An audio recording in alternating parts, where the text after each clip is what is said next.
শূন্য হয়ে গেল স্যার। আমরা আপনি হয়তো আপনারা বলছেন যে চাকরি দিব, তারপরে 2 লক্ষ টাকা দিব বা 3 লক্ষ টাকা দিব। স্যার, এই 3 লক্ষ 2 লক্ষ টাকা বা চাকরি নিয়েই কি আমাদের সমাধানটা মিটে যাচ্ছে? নয়। বারংবার এটা হচ্ছে স্যার, কন্টিনিউয়াসলি। আমাদের মুসলিম হওয়া আমাদের কোনো পাপ নয়। আমাদেরকে ঈশ্বর বানিয়েছে, অন্য প্রজাতিকে ঈশ্বর বানিয়েছে। এবং আমার মনে হয় কোনো একটা মুসলমানকে নিয়ে জয় শ্রী রাম বলার কারণে তাকে হত্যা করে দেওয়া হলো এবং পশ্চিমবঙ্গ সরকার সেখানে কোনো রকম সংজ্ঞান নিল না। আমাদের বক্তব্য হচ্ছে এটাই। দ্বিতীয়, ফ্যামিলি কি ডিমান্ড করেছে আপনাদের কাছে? আপনি চাকরি দেবেন কিনা, টাকা দিবেন কিনা, সেটা প্র্যাকটিক্যালি ফ্যামিলি ম্যাটার স্যার। আমাদের ডিমান্ড একটাই, যে আমাদের পর্যায়ের শ্রমিক নেক্সট টাইম কোনো এলাকায় কাজে গেলে এই যদি দেখতে হয় আমাদেরকে স্যার, তাহলে আপনি এটা গ্যারেন্টি দেবেন যে আমাদের কোনো ছেলেদেরকে, কোনো মেয়েদের, কোনো কাউকেই বাইরে হত্যা হতে হবে না, বাইরে মার খেতে হবে না। আর নইলে আপনি অ্যাক্ট তৈরি করুন, সেই প্রভিশন অনুযায়ী আমাদেরকে কার্ড দিন এবং সেই কার্ড দেখালে যেন আমরা রক্ষা পাই বা সাবসিডি পাই। আমাদের এটা হচ্ছে। আর বিশেষ কারণ, যে ফ্যামিলিটা মারা গেছে স্যার, তাকে চাকরি দেবেন, টাকা দিবেন, সব কিছু দেবেন। বাকিরা যারা আছে তারা যেন সাহি সালামত বাড়ি ফেরে এবং পুনরায় যেন আবার যেন আমাদেরকে মব লিঞ্চিং এর মুখে না হতে হয়। এই যে ভারতবর্ষে মব লিঞ্চিং হচ্ছে, এর বিরুদ্ধে আমরা মুসলমানরা সবাই সঙ্গেন। আমরা কিন্তু এই প্রথম এই বেলডাঙ্গাতে আন্দোলন হলো, এর থেকে স্যার এরপরে যদি আমাদের মধ্যে মব লিঞ্চিং হয়ে যদি কোনো ভাই মারা যায় মুসলিম হয়ে, ঠিক আছে, এর থেকে বিরাট নিথর আন্দোলন হবে স্যার। আমরা আর পিছু হটবো না, বা কোনো সরকারের কথা শুনবো না, কেন্দ্র সরকারের কথা শুনবো না। আমরা যা পারি আইন হাতে নিয়ে যদি মরতে হয় আইন হাতে নিব, মরবো, কিন্তু স্যার জায়গা ছাড়বো না। কারণ আমরা মুসলমান। ভারতবর্ষে আমরা আছি। ভারতবর্ষ আমাদের কাছে, ভাইরা শোনো, ভারতবর্ষ আমাদের কাছে বাই চান্স নয়, না, ভারতবর্ষ আমাদের কাছে বাই চয়েস। এই হচ্ছে আমাদের ভারতবর্ষ। আমি মুসলিম হই, শিখ হই, জৈন হই, যেই হোক তাই হোক, ঠিক আছে, প্রত্যেক জনের এই ভারতবর্ষে থাকার অধিকার আছে। সংবিধান অনুযায়ী এই ভারতবর্ষের মাটি সবার মাটি, সবার মাটি, প্রত্যেকটা সমাজের মাটি। আমরা এই বক্তব্য বলে স্যার আপনার কাছে আমার রিকোয়েস্ট, আমাদের যেন এই ভাইরা খেটে খাওয়া মজুর, তাদের কাছে যেন হত্যা না হয়, আমাদের যেন প্রিভেনশন করা হয়, এর জন্য ব্যবস্থা স্যার আপনাকে নিতে হবে। আপনি যেহেতু আমাদের সরকারিভাবে, আপনি ছাড়া কেউ সহায়তা করতে পারবে না। এসপি স্যার দাঁড়িয়েছেন, ডিএম স্যার দাঁড়িয়েছেন, দুই আইপিএস অফিসার মিলে যদি আমাদেরকে যদি রক্ষা না করতে পারে, আমার মনে হয় ভারতবর্ষে আর কেউ রক্ষা করতে পারবে না। আমরা মুসলমান, আমরা কারো ক্ষতি চাই না। আমরা কখনোই বলি না যে একটা হিন্দু লোককে আমরা বলি না স্যার, কাগজ আপনাদের প্যাডে দিবেন তো স্যার, লিখিত ভাবে।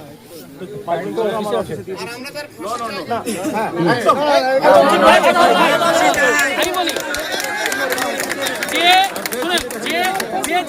যে এই ক্রিমিনালরা এই জঘন্যতম অপরাধ করছে, এর জন্য স্যার আপনাকে কঠোরতম শাস্তি যদি প্রিভেনশন করা হয়, দ্বিতীয়বার এই জিনিসটা ঘটবে না। আমরা দেখছি কোনো হিন্দু যদি কোনো মুসলমানকে মারা হচ্ছে, বিজেপি সরকার তাকে গলায় ফুলের মালা দিয়ে, তাকে চাকরি দিয়ে আরো উপরে ওঠানোর একটা চেষ্টা, মব লিঞ্চিং যেন বাড়ে। এই কারণে আমরা মব লিঞ্চিং এর বিরুদ্ধে। স্যার আপনি যা বলবেন বলুন স্যার, আজকে আমাদের একটু বলতে দিন। আজকে আমাদের কমের কি অবস্থা স্যার, আপনার থেকে বেশি আমরা হয়তো বলে আপনাকে বোঝাতে পারবো না। মুসলিম হওয়াটা স্যার কি অপরাধ? আজ উত্তরপ্রদেশে যান, আজকে বিহারে যান, ঝাড়খণ্ডে যান, যেখানে যাচ্ছে বাংলাদেশি বলে পশ্চিমবঙ্গের মানুষকে মারা হচ্ছে। আমাদের বাংলা তোমাদের মা। আপনি ভাবো না, বাংলা আমার মা নয়, আমার মাতৃভাষা মানে বাংলা আমার মা। এই পশ্চিমবঙ্গের মুসলমানদের, এই পশ্চিমবঙ্গে হিন্দুদের, খ্রিস্টানদের সবার মাটি। এই পশ্চিমবঙ্গ থেকে স্বামী বিবেকানন্দের উত্থান হয়েছে, এই পশ্চিমবঙ্গ থেকে রবীন্দ্রনাথ ঠাকুরের উত্থান হয়েছে, এই পশ্চিমবঙ্গ থেকে, এই বাংলা থেকে কাজী নজরুল ইসলামের উত্থান হয়েছে। আমরা সেই ইতিহাসকে আবার আপনাকে দোহরা দিলাম। আপনি যেন আমাদেরকে সেভ করার জন্য দ্বিতীয় ডেটে যেন আমাদের কোনো মুসলিম ভাই বিদেশে কাজে গিয়ে যেন মর্মাহত না হতে হয়, এর গ্যারেন্টি স্যার আপনাকে লাগবে। আপনি যেহেতু আমাদের ডিস্ট্রিক্ট ম্যাজিস্ট্রেট, আপনি আমাদের বাবা, আপনি আমাদের মাতা, আপনি আমাদের সব। আপনি না করলে কেউ করবে না।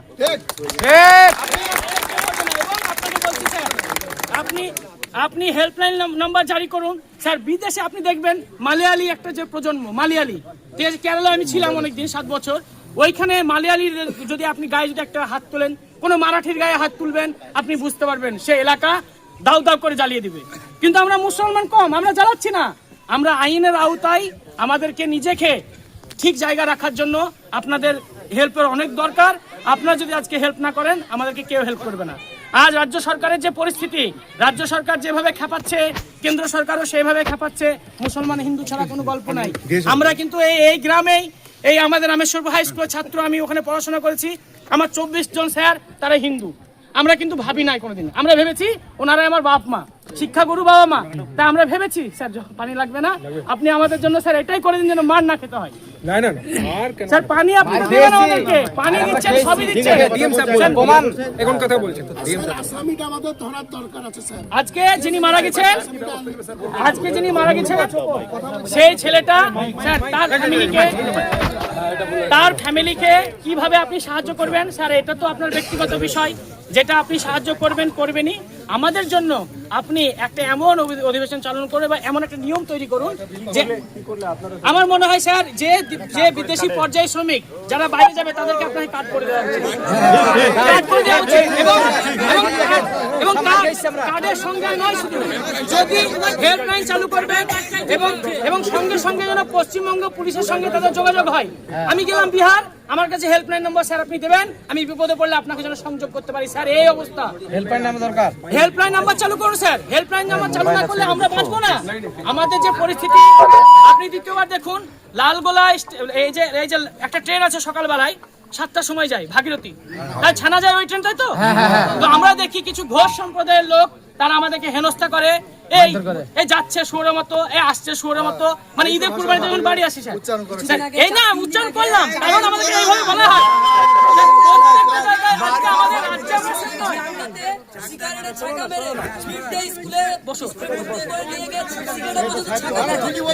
হ্যাঁ, যেভাবে মব লিঞ্চিং হচ্ছে স্যার।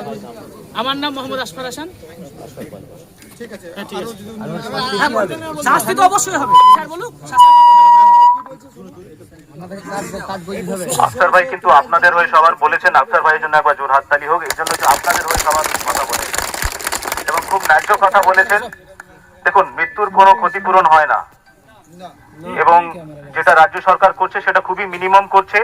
আমরা চাকরিরও আশ্বাস দিচ্ছি।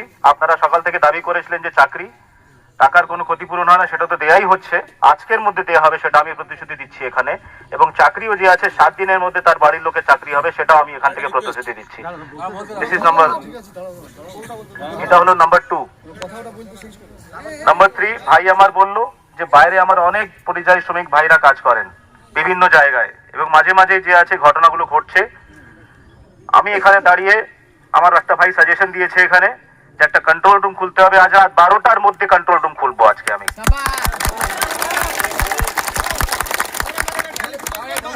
একদম স্যার বলছে তো,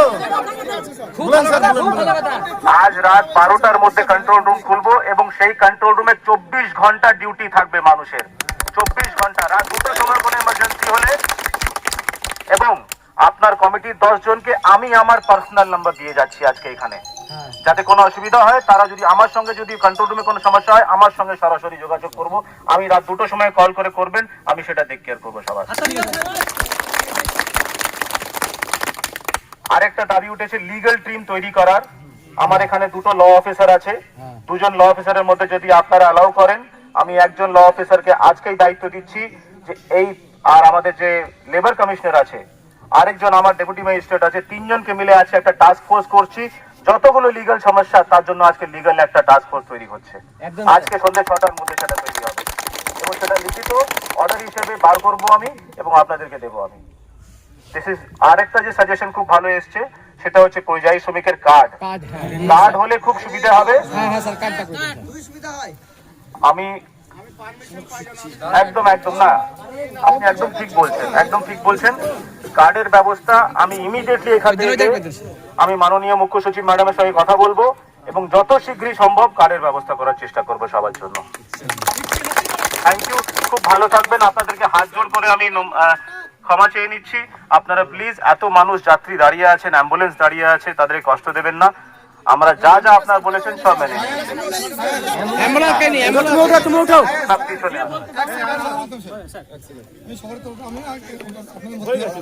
সামনে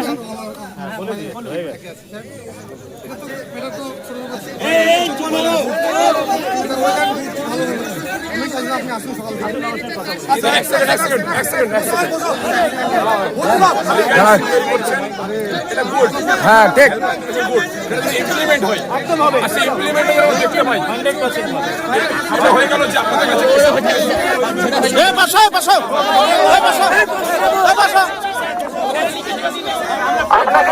আপনাকে লিখিত লাগবে, লিখিত আমি করে দিচ্ছি। আমি আপনাদের কাছে হাত জোড় করে বলছি, স্যার আজকে যেগুলো বললেন ওগুলো লিখিত দিবে এবং সবার সামনে দিবে। আপনারা কেউ হিংসায় জড়াজড়ি করবেন না, ঠিক আছে? প্রত্যেকটা কাজের একটা সিস্টেম আছে, সিস্টেমেটিকলি চলবো আমরা। মুসলমান আমাদের নাম আছে, দুনিয়াতে থাকবে। আমরা কিন্তু হিংসার সঙ্গে নয়, আমরা প্রেমের সঙ্গে, ভালোবাসার সঙ্গে।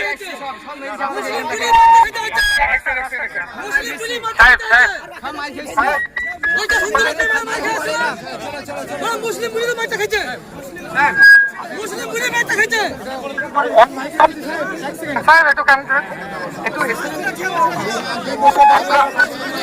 আপনাদেরকে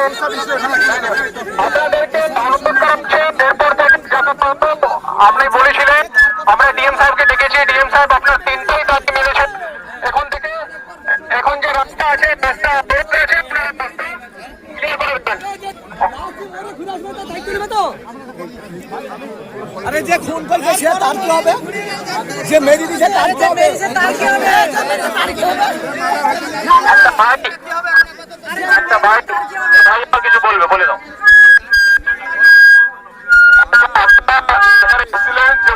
উদ্দেশ্য আশা করি 99% ক্লিয়ার আছে। তো সব বন্ধুদের কাছে